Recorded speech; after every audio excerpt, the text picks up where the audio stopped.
Americans. This radio show is for all of you who speak this language. It's about the rest of America. That's a big word, America.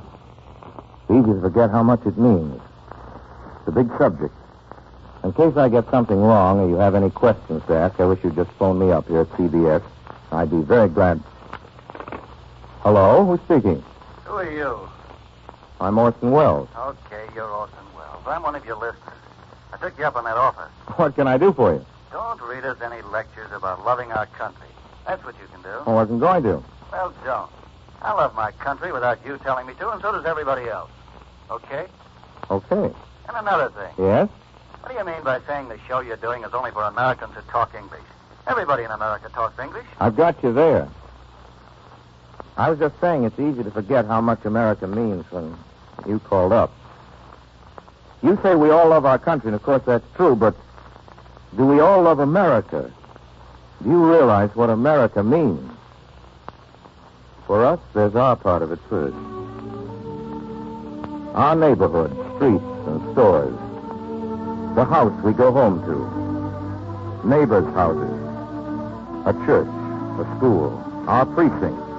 Our state and the other 47. Our new nation, conceived in liberty. Our country, right or wrong. When it's wrong, we'll make it right. What's close to us looks biggest. That's the law of perspective. But there's another law. A natural law that says you see further the higher you stand. And we're growing up. We stand higher. And from where we stand, we see a hemisphere. Ours from pole to pole. America. Through continents. One continent with a canal. Our half of the globe. Our portion of the earth. The New World. Its first name was the New World. The old adventurers from Europe called it that. The name sounds righter now than ever, the New World. Its tenants are Americans. Hello, Americans. Okay? Okay. We, the people of these United Nations of America, now stand together. We ought to know each other better than we do. It's my job to help with the introduction. You've been traveling down there, haven't you? In Latin America, yes, every country. That's why I'm doing this radio series. The first place I went to was Brazil, so that's where we're starting the show. You mean you're broadcasting from Brazil? How, by shortwave? No, dramatic license. Hello? Hello? All right, operator, I'll accept the charges. Ladies and gentlemen, this broadcast comes to you by dramatic license from the first place you think of when you think of Brazil. From the loveliest city in our hemisphere. A gorgeous capital with a name that sounds like a music cue, which in this case it is. This broadcast comes to you from Rio de Janeiro.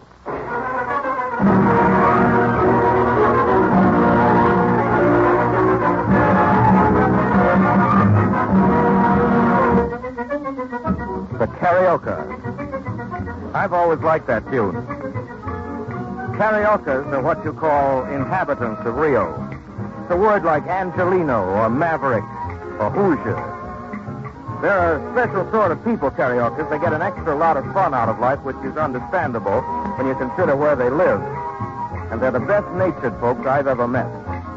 I hope they'll forgive me then for playing a rumba on this program. Rumbas don't come from South America. They originated in Central America. The one you hear now was written some years ago in North America. Anyway, for Yankee ears, this song really does stand for some part of the excitement of this place. The glamorous, expensive, international side of it. The golden beaches on the Copacabana, the casinos, the smart women and the pretty girls. The side of Rio the Cariocas are naturally proudest of. But there's another side of Rio. You hear it? Not a seamy side, not at all.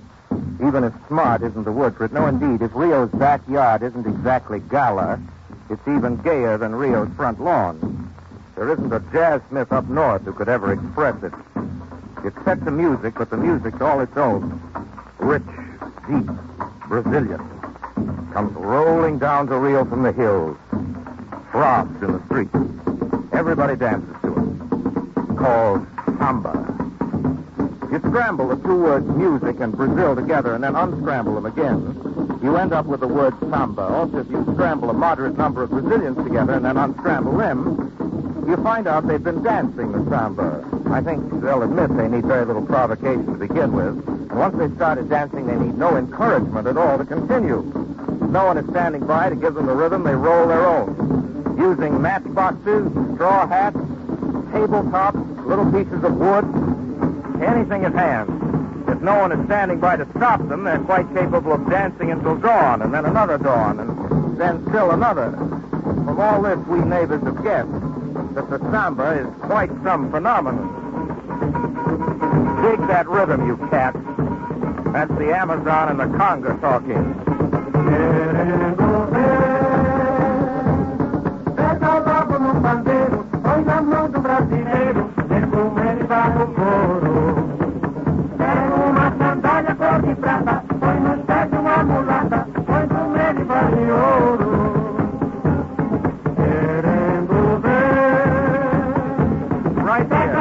Right here, I'd like to remark that samba, like some wine, doesn't seem to travel very well.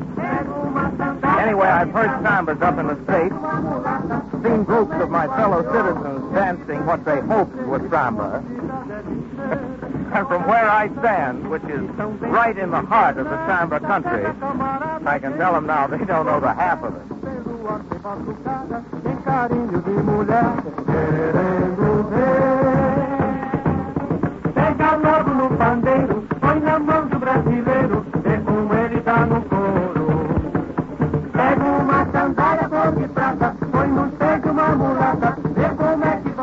Samba's the old two-step, really, with a South American accent, or do I mean the one-step? Not being a dancer, I guess I'd better drop out of the conversation. We'll just play this one instead.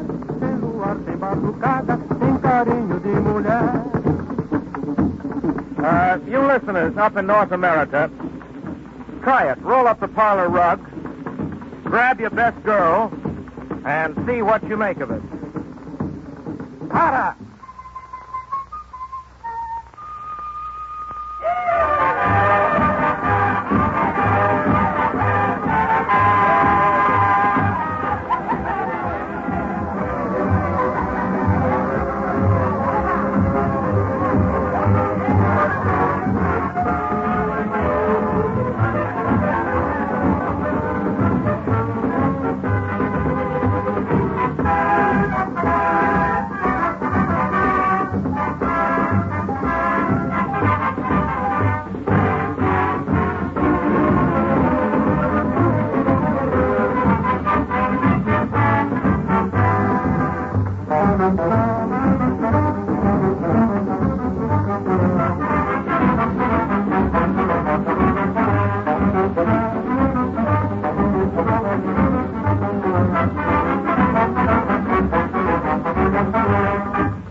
de mato, tem gosto de coquetel, samba na gesta, embalanganda. Tem a pele morena e o corpo febril dentro do peito, amor do Brasil. Tem cheiro de mato, tem gosto de coquetel, samba na gesta, embalanganda. Tem a pele morena e o corpo febril dentro do peito, amor do Brasil. Cantei em São Paulo, cantei no Pará, tomei chimarrão e comi vatapá. Eu sou brasileira, meu tá de revelar que a minha bandeira é verde e amarela. Cantei em São Paulo, cantei no Pará, tomei chimarrão e comi vatapá. Eu sou brasileira, meu tá de revelar que a minha bandeira é verde e amarela. Ih, não. Tem cheiro de mato, tem gosto de coquetel, samba nas vias embalanganda. Tem a pele morena e o corpo febril dentro do peito, amor do Brasil. Eu digo que tenho muamba, que tenho no corpo um cheiro de samba. Só falta pra mim um moreno fagueiro, seja do samba e bom brasileiro. E eu digo que tenho muamba, que tenho no corpo um cheiro de samba. Só falta pra mim um moreno fagueiro, que seja do samba e bom brasileiro. Tem cheiro de mato, tem gosto de coquetel, samba nas vias embalanganda. Tem a pele morena e o corpo febril dentro do peito, amor do Brasil.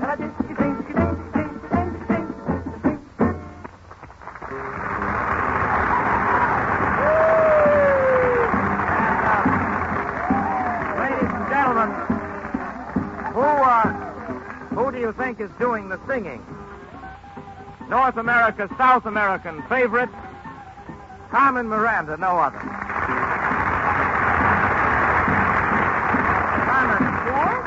Carmen, for the benefit of our listeners up north who may be trying to dance to this, may I tell them to relax a little bit and just sort of bounce in the knees? Ah, please do, Orson, and tell them to enjoy themselves. Now, enjoy yourself. You know, Orson? Yes, I know. Why don't you sing just a little bit of samba with me? Carmen. Sure, I can't sing, no. Look. You just come from Rio. No, and I you can't. I teach you. Huh? No tabalero da baiana tem. Again. Conversa. Outra vez. Outra vez. No tabalero da baiana tem. Batapá, caruru, bom barro, tem bom, Se eu pedir, você me dá o seu coração, meu amor, de aiá, me dá. E no coração da baiana tem o quê? Sedução, oi, cantarei, ilusão, oi, candomblé, pra você.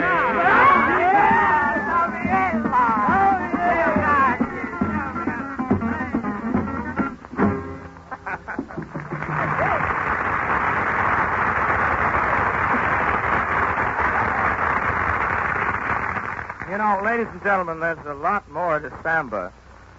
As I've just found out, there's a lot more to samba than meets the virgin ear. There's good reason why our bands can't seem to play it right up north. Samba has its own instruments, for one thing. Now, I've got a full complement of really top samba players here at the microphone, and they're going to help us now to investigate the anatomy of samba. We're going to see, if you'll excuse me, what makes samba run. Now, I'm no authority, but plenty of authorities are standing by. What you hear now, for instance, sounds like a drum, doesn't it? Well, it looks like a drum. Must have some special name, though, probably unpronounceable. Surdo. Yes. Well, that's not so hard, Carmen. Looks African. It is. Surdo, I might explain, is a rather long, rather narrow drum that tapers down at either end. This is the first tambourine. Tambourine. Yes, correct. Well, ladies and gentlemen, the tambourine is not a tambourine. As you can hear, it has no little jangling metal disc. It's square, for one thing, rather small, very crude looking. It's just a rough frame with some kind of hide. Cat skin. Cat skin. There's some skin check. Stretch over one side, yes, cat skin. The player beats it with a small stick.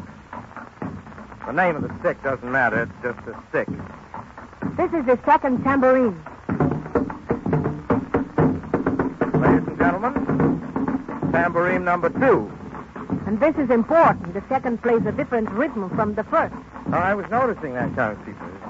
It's very complicated, too. It is too complicated? Well, we'll get used to it. Well, the next is the pandero. Pandero. Pandero? Yes, something wrong, Senor Wells?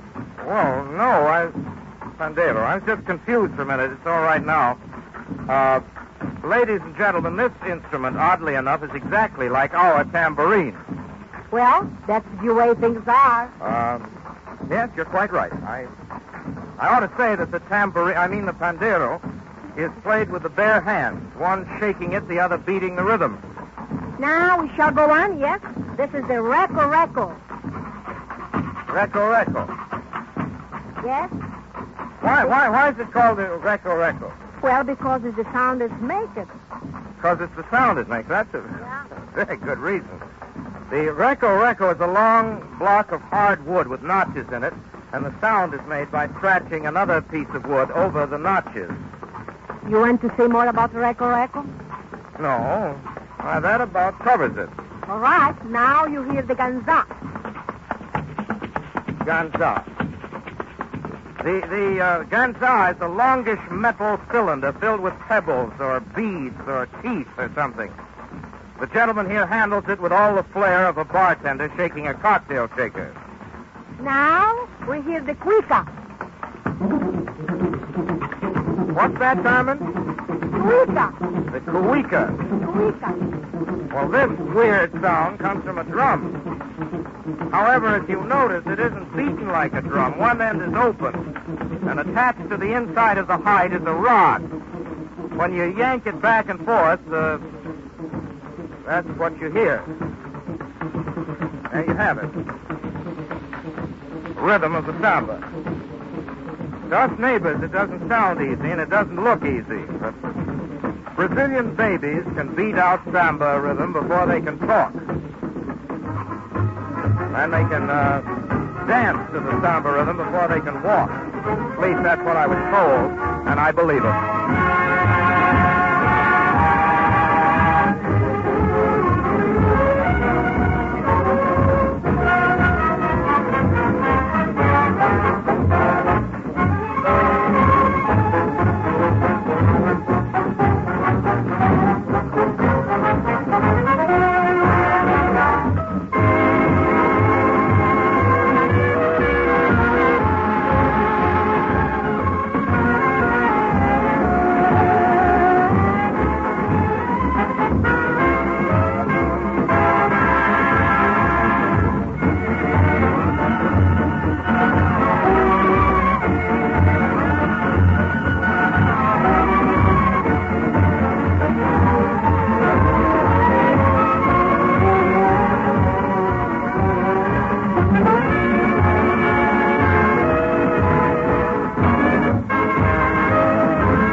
They say here in Rio, that the samba is the soul of Brazil.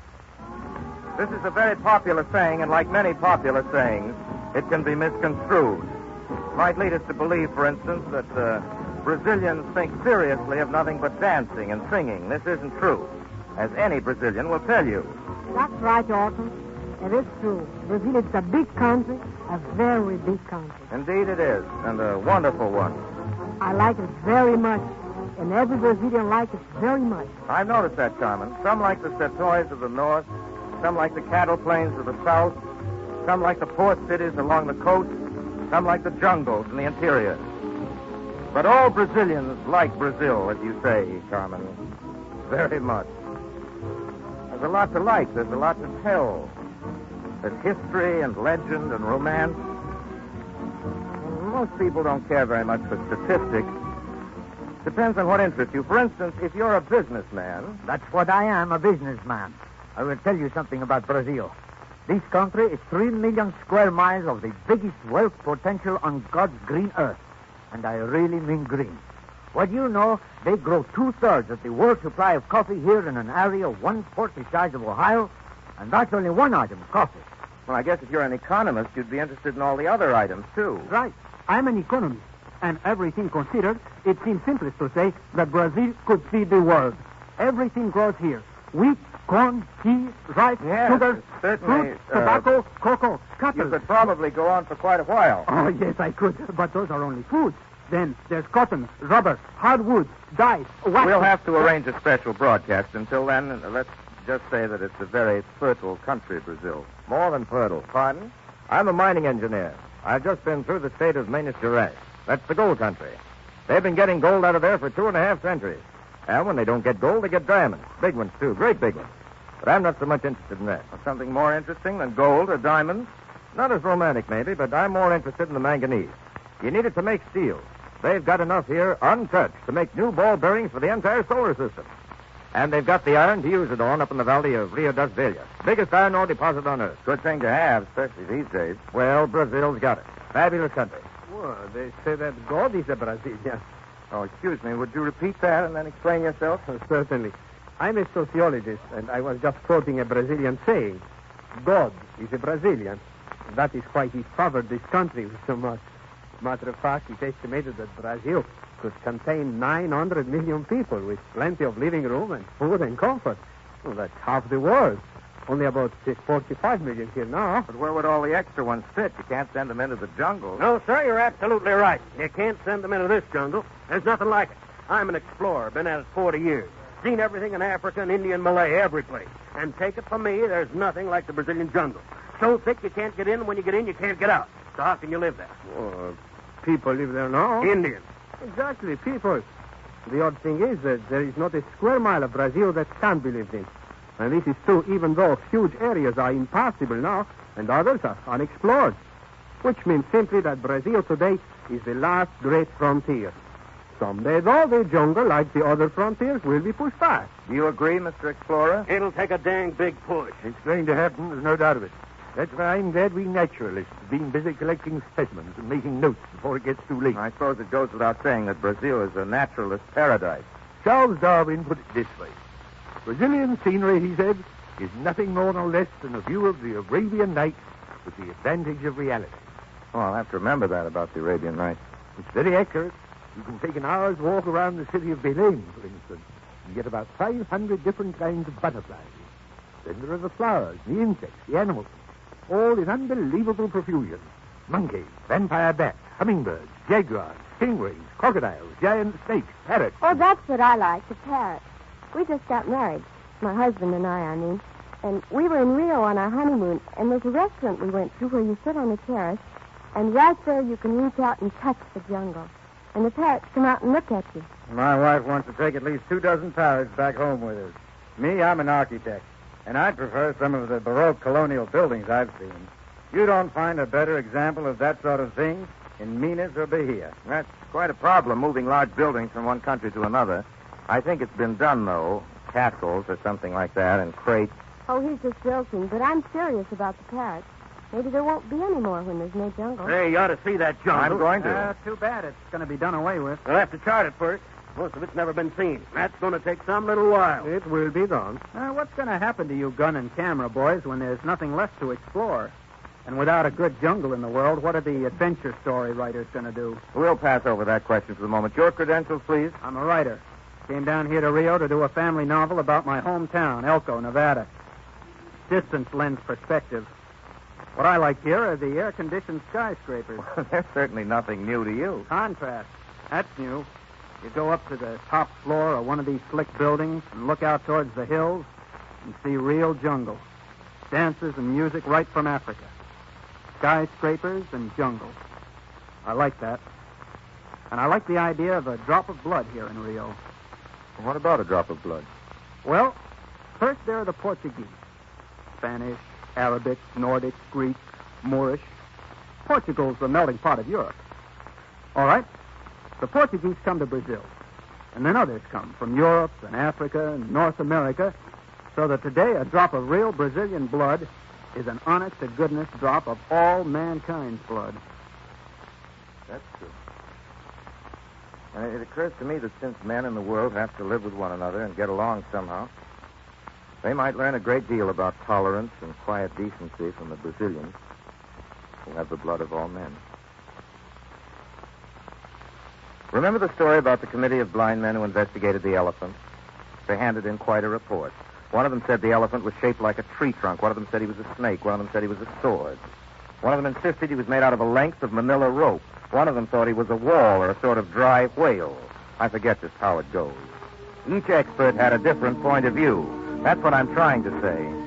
A different version of the truth depending on which section of the elephant's anatomy he happened to grab. Now, I don't pretend to be able to see any better or any more than anybody else who might try to describe these countries. But I promise I won't concentrate solely on the trunk or the tail or the tusks or natural resources or Indian war dances or butterflies or big business.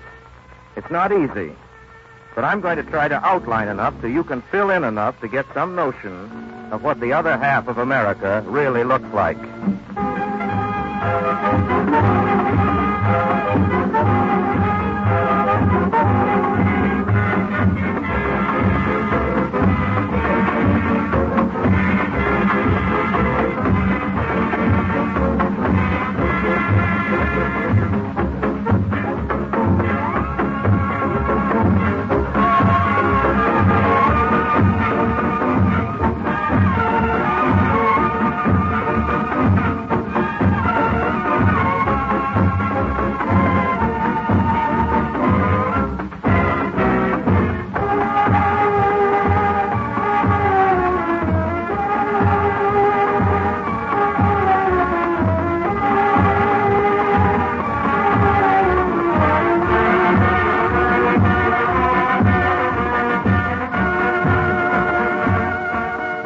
Pardon me, Senor Wells, but we must go now. The plane is waiting. Oh, that's right. Thanks. And excuse me, everybody. I've got to get out of the airport. This week we're flying the Andes. Tomorrow, by special dramatic license, we'll be in Cochabamba. From there on to La Paz and Lake Titicaca on the Altiplano. Then the Northwest, Cusco and Quito and Bogota. Next week we'll tell you about it. The Andes deserve more than one broadcast, but I'm afraid we're in a hurry and we've got a lot to tell. For now, I'd like to thank the fine Brazilian musicians who brought us their authentic music on tonight's broadcast. I'd like to thank Lud Gluskin, who was also around and did the conducting. And as for Carmen Miranda, well, Carmen, see, sir. Here's a big abrazo. Thank you very much, Orson. Hasta luego. Hasta luego, Carmen. Hasta luego. Hasta luego, todo mundo. Good night, Americans. This program is a presentation of the Columbia Broadcasting System.